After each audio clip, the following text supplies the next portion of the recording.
চট্টগ্রামের চন্দনাইশে 10 দিনব্যাপী গ্রামভিত্তিক VDP TDP মৌলিক প্রশিক্ষণ দ্বিতীয় ধাপের সমাপনী অনুষ্ঠান অনুষ্ঠিত হয়েছে।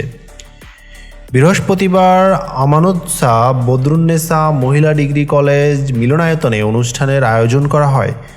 অনুষ্ঠানে প্রধান অতিথি হিসেবে উপস্থিত থেকে বক্তব্য রাখেন চন্দনাইশ উপজেলা নির্বাহী অফিসার মোহাম্মদ রাজীব হোসেন। তিনি তার বক্তব্যে বলেন, ভিডিপি সদস্যরা গ্রাম পর্যায়ে আইন শৃঙ্খলা রক্ষা, সন্ত্রাস ও মাদক প্রতিরোধ, সামাজিক সচেতনতা বৃদ্ধি এবং উন্নয়ন কর্মকাণ্ডে গুরুত্বপূর্ণ অবদান রেখে আসছে। মৌলিক প্রশিক্ষণ শেষে অংশগ্রহণকারীরা যেন বাস্তব জীবনে এই জ্ঞানকে কাজে লাগিয়ে সমাজ উন্নয়নে ভূমিকা রাখে, সেটি আমাদের প্রত্যাশা। এই জন্য আপনাদের প্রতি অনুরোধ থাকবে, আমাদের ব্যক্তিগত জীবনের বাইরে গিয়েও একটা ইনস্টিটিউশনের সাথে যে আমরা নিজের নাম লিখিয়েছি, তাদের সাথে যে আমাদের একটা সখ্যতা হয়েছে, একটা পরিচয় হয়েছে, একটা বন্ডেজ তৈরি হয়েছে, এই জায়গাটাকে যেন আমরা কাজে লাগাতে পারি এবং সেখান থেকে যেন আমরা কিছু একটা শিখে আমরা নিজেদের ব্যক্তিগত জীবনেও যেন কাজে লাগাতে পারি, সেটা কিন্তু মাথায় রাখতে হবে। অনুষ্ঠানে সভাপতিত্ব করেন চন্দনাইশ উপজেলা আনসার ও ভিডিপি কর্মকর্তা মোহাম্মদ জাকির হোসেন।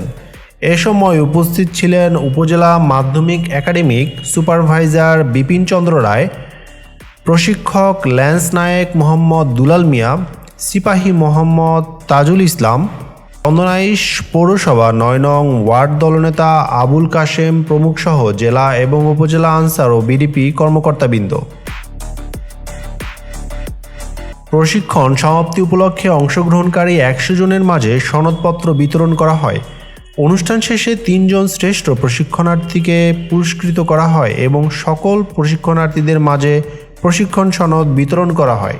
উদ্দেশ্যটা আমাদের বাস্তবায়ন করার কথা, আমরা সেই ভিডিপি মৌলিক প্রশিক্ষণের মাধ্যমে এটা বাস্তবায়ন করব। সরকার আমাদেরকে যে উদ্দেশ্যে ট্রেনিং করাচ্ছে, যেমন আমাদের জাতীয় সংসদ, দুর্গাপূজা, এগুলোকে নিয়ে আমাদের বেশি ধরনের কাজ করতে হবে। ঠিক আছে, সবাই আমাদের দায়িত্ব পালন করতে হবে। আমরা সুনাগরিক হিসেবে আমাদের একটা দায়িত্ব আছে, এই কারণেই কিন্তু সরকার এই ধরনের।